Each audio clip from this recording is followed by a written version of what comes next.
am the Deen you love. Please come back to me. I am the Deen you know. I am the Deen you need. I am the Deen you love. Please come back to me.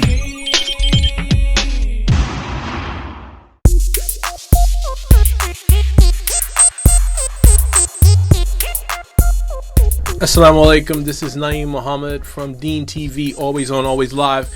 We're here this evening with my man ANX, also known as Alman Nusrat. Assalamu alaikum. How are you, bro? Walaikum salam. I'm good. Thanks. How are you? Good, man. I'm doing good. We had a great day today. You know, we did a lot of filming and everything, but I want people to. I think you've been on DeenTV before, but I wanted to do another interview just to maybe we can talk a little bit more.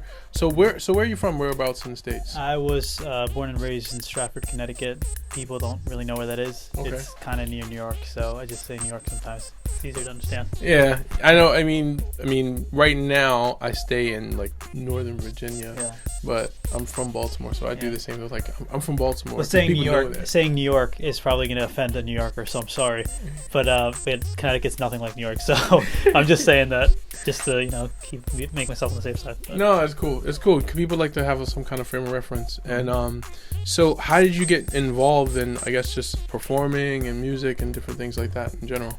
I started singing when I was 12. I started writing when I was 14. Really just, I think I mentioned this actually on a DeenTV interview previously. It was actually, I went to a Native Deen concert. They were performing with Sami Yusuf. I was 14 years old. And I was just there, and I was just like, this is awesome how they're using faith and music and kind of combining them, getting a message across to the youth. And I think that's when I really made the intention of like, this is what I want to do, because I had songs written and just lying around, and I was just really interested. So that's where the inspiration was born, and I just went along with that. And then I actually made an album when I was 14 as well. Okay. What was the name of the album? The Opening. The Opening. Yeah, so it was basically just, self-produced at home with some software that I got my hands on, and it was a really simple album. I sold maybe like 100 copies. It was like in my community. So 100, like mostly like your mom, her friends. And your dad. No, it was actually there was this youth camp, and in Connecticut, it was like the first time that they had this youth camp, and I performed there and sold the albums there, and it was interesting. I got some interesting feedback, but that's really when people started realizing like, Alman is this kid that does artistic stuff. Okay. And then when I was 18, I started seriously considering going forth with it as a career, and then the rest is basically history. Okay, so did you go? So you're saying 12 and you started writing. Did you start performing first, or did you immediately say, "I'm just going to record and just get this out here"? Or how did that go? Yeah, for me, I never wanted to make a public appearance until everything was all set, and the way I had envisioned it in my mind. So I initially just went in. I was like, I want to build my own studio, just record stuff and put it out there and see if it catches anything. No one really knew what I looked like till recently, and so that's basically what it was. I just went in and I just wanted to create content. I was really interested in producing, and I grew up listening to so many artists, but Linkin Park would probably be one of the biggest influences during my teenage years. But then afterwards, I just started listening to a whole bunch of other artists from all different genres. And so listening to their music, that's when I really wanted to, I tried to emulate that. And that was at the production end. So I didn't really care for going out for performances at that stage. It's different now, but at that stage, I was just trying to produce. Okay. So, and these productions were self-productions? You had friends? You were in the studio? It was all built at home? Or how did it all work out? It started off with a desktop computer and a single desktop microphone, and then it just slowly progressed. And every time I got my hands on some money, my first job, I just bought a whole bunch of things I didn't need. What was that first job? I worked retail at Zara. It's like a clothing. You know what? I just found out Zara sells men's clothes, because for some reason, like the name of that place, I just thought it was like a ladies' shop, and someone told me like, you want a suit, you should go to Zara. I was like, what am I doing? What, a ladies' suit? What are you talking about? That's funny because I'm wearing a Zara jacket right now, so okay, cool. It's not for ladies. It's not. Okay. Just thanks for clearing that up. Zara sells men's clothes for men too. Yeah.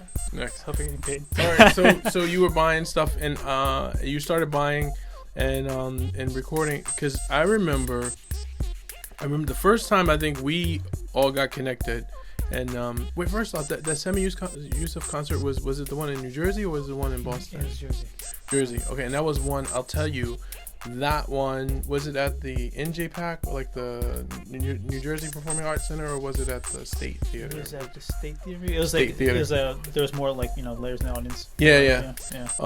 I mean, those were some of the biggest tours Yeah. that for this kind of genre of music has had. And that was a good kind of introduction. Yeah. Now, what I was going to ask, so I think the first time we had made contact was, I think we were doing a Ustream recording our last album, The Remedy, with Anis, and I remember you asking him about what is that you're using and what reverb and all, a bunch of different technical questions. And so you were still building your studio at that point. Yeah, I think at that moment I was just trying to see if I can get your guys' attention by basically what I did for the viewers was I basically just I listed their setup and like all the equipment they're using. I was like, oh, is that the thing? And then I just looked at the computer. He's like, this kid just listed my entire setup. Like, what is he doing? And then you guys were like up late at night, and people from around the world were there. They were speaking foreign languages and stuff like that. And I was like the only kid in America, probably like just sitting there at 3 a.m. And I'm like, these guys I need some connections because I've been doing this alone for too long. And then everything worked out from there. I don't know how, but it just. I reached out to Anas after that. Right. That's how I discovered his work, and things just got through and it worked out. So like you said, you went through there, and then from there somehow you connected with him to do your first official in studio. Nowadays studio is a loose word, but I mean more professional production, working with professional musicians. And how did that process go? From being on Ustream to being in the studio with Anis and his friends. Well, the first thing is, one of the first things that Anis had told me was, the less that you have to work with, the more inspired you get, the more you feel you have to produce on your own. So, instead of having 6 different keyboards and synthesizers and whatever it may be, and you're just messing around with sounds all day, literally just sit down with one instrument, whatever it may be, and just and create content, write songs. That's the first thing I learned. What was the first thing you did? I mean, not about learn. We'll get to learn, but like you said, okay, I'm ready to do this album. You reached out to him and said, hey, I want to do an album, and then you're on a plane in the studio. How did that go? How did I get on that plane, or what did I do when I showed up at his door? That process. What was the process like? Oh, okay. So the process. Do you want the trade secrets? I mean, whatever works. So basically, what I did was I reached out to everyone that I knew had some kind of foot in this field of artistry. People like Native Deen, Anas had his connections, and Peter Gold did the artwork for the album, and he's done amazing artwork for other people. So I just went up to them and I was just, I told them that, listen, I have this project I want to do, and these people are on board. And, I'd go to one person and say they're on board. I'd go to the other person and say they're on board. So that everyone kind of collectively were like, oh, well, there's a lot of people working on this, so let's do it. And then it worked out that way. And then, I got an opportunity to go out to California, work with investors and stuff, and it all came together, alhamdulillah, and people really supported that. And I heard you were out there for I heard you were out there for 2 months, even working on this, like just working on this your debut album. So it was 2 albums. We created like 18 songs and decided it was going to be 2 albums, continuation of Seconds to Sunset. And when I first got there, I literally I went to Anas, and my approach was, okay, I'm here in California. I want to make an album.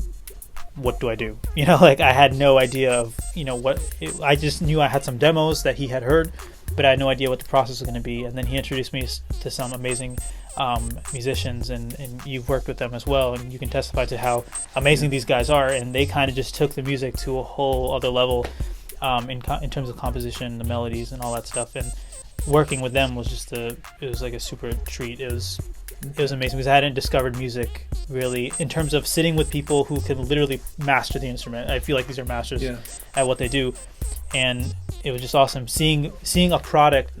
Just for the people out there, like the kids who are writing, one day, like when that idea turns into a full, like just this completed project, it's so humbling, because I remember one of the songs I did, Voices and Sounds. I remember writing that song in my room. not knowing if anyone would hear it. And then, just recently we had the music video made, and there's a room of people working on the same song, a video for the same song that I had no idea would ever get to that point. So it's often like the blessing of, God's blessings, but just to keep that hope alive, that inspiration. So, and we're gonna end on talking about the video and that single. Now, if you're talking to young people who are watching this, there's young people around the world who are looking at this and seeing that, I have my songs. What are some suggestions to go from just writing in your and dreaming in your bedroom of these songs to getting them produced and getting them out to the world? Do you have any suggestions as a up and coming guy yourself? My suggestion would be, stay true to yourself, and whatever you do, renew your intentions all the time. Just keep renewing your intentions and remind yourself that you're doing it for a specific purpose, and keep that purpose noble, inshallah. But aside from that, in terms of actually creating, be open to criticism and be open to people who want to help you succeed. It's not just everyone is trying to like put you down and saying you can't do this or whatever. There's people who are good at what they do, whether they be writers or artists. For example, like if you write a song and it's grammatically all over the place, you make that song come to life, it's just going to sound weird. No one's going to listen to it because it's like there's no, it doesn't sound smart. It's just kind of just there. So always be open to those criticisms and take it as a compliment. Take it as a reason to keep progressing, keep doing more. Because as soon as you do that, and the more recognition you get as you do that, people will understand that you are really serious and passionate about your art, and then it'll get out there and show. All right, so you went through this process, started it from home. 14 years old, you went and saw Semi Yusuf. Like, I can be Semi Yusuf. I am Semi. No, you went through that. You started. You did your own thing at home, and then eventually you're in LA, and you produced this album there, and now we have your first single, or maybe your second single. I think you had one single before this, and then there's a single for this video that we're gonna play at the end of this. So the first single, maybe it's a little plug because I was on that with you. Yeah. What was it again? All Hail the One. All Hail the One. All Hail the One. Yeah. And then the new one is what? Voices in the Silence. Tell us about that, and tell us about the video, and then we're gonna wrap this up with playing the video, inshallah. Yeah. So Voices in the Silence, very simply put, it's if you were to journey into the world of the spiritual journey, what a person goes through. There are moments of darkness, there are moments of triumphs, there are moments of pain, there are moments of trial, and if you were to look inside your own heart and envision yourself going through that pain and then finding the light and turning towards that light for hope and for guidance and for to be happy again, that's what the video kind of shows. It portrays that image. So that's what it's about. Voices in Silence, it's really just that voice that doesn't always speak up. Okay. It's those emotions that you feel. And last, before we leave, and probably should have been earlier, if you talk about genre or style of music that you would say I don't like putting anyone in a box. Yeah. And even for us in Native, we said we were like a fusion of all these different styles. Don't put us in the this, that category. Is there any things that we could say that you'll find these sounds or this type of style in your work, even if it is a fusion of different types of work? Yeah, that's a question I always have trouble answering, just because as an artist I always keep one foot in uncharted waters. So if maybe a genre I've never worked on, if you hear the album, there's just a whole bunch of different vibes going on. You have like rock, you have hip hop, you have reggae, you have a whole bunch of things going on. So I wouldn't know how to classify myself particularly in terms of the genre. You'll hear a lot of everything coming from me, but the umbrella it falls under is basically just devotional music or faith-based music. Okay. Not explicitly religious, but it has a spiritual connotation. So, okay. And if people wanted to get some of this devotional faith-based music of yours, where could they go to get it? Right now they can check out secondstosunset.com and ANXlive.com to stay up to date on all this stuff, and it's on iTunes, it's on Amazon, any digital platform, it's on there. Okay, make sure you get legal downloads. So in the video we're going to play right now from? Yeah, it's Voices in the Silence from Seconds to Sunset Volume 1. Okay, thank you for coming and being on DeenTV, and let's go ahead and go to the video, inshallah. And stay tuned always to DeenTV, always on, always live.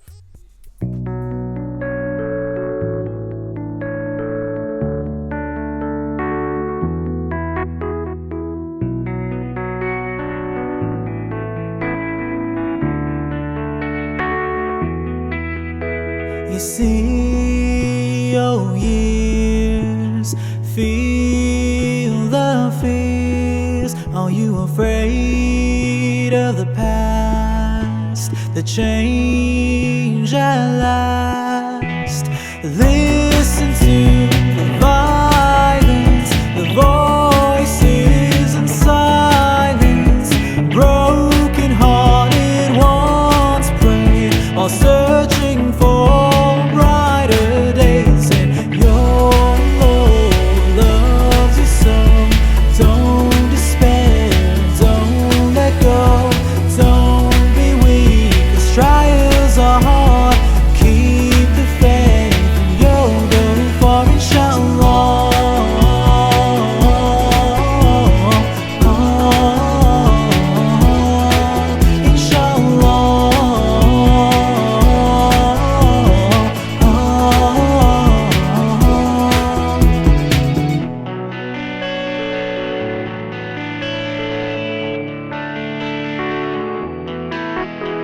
When you lose your way, don't know what to do or what to say, just close your eyes, just kneel and pray.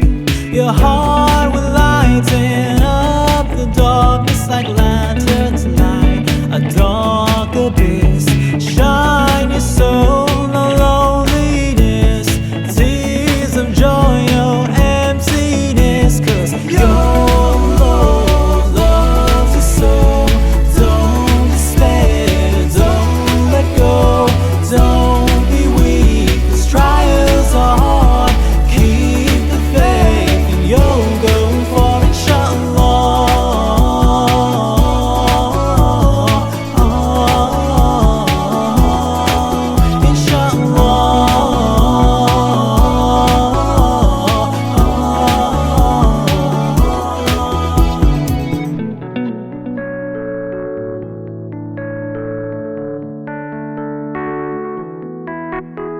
Your tears reflect an ocean, a world where you wanna be, where your love for your Lord and the Prophet lead the way for humanity. So pray for it, the light to show.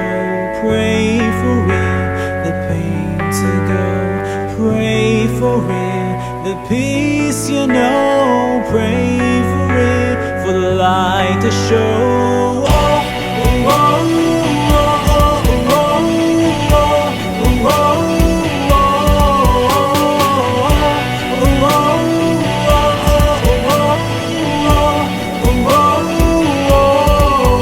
when the lights begin to show, when the lights begin to show, when the lights begin to show, when the lights begin to show.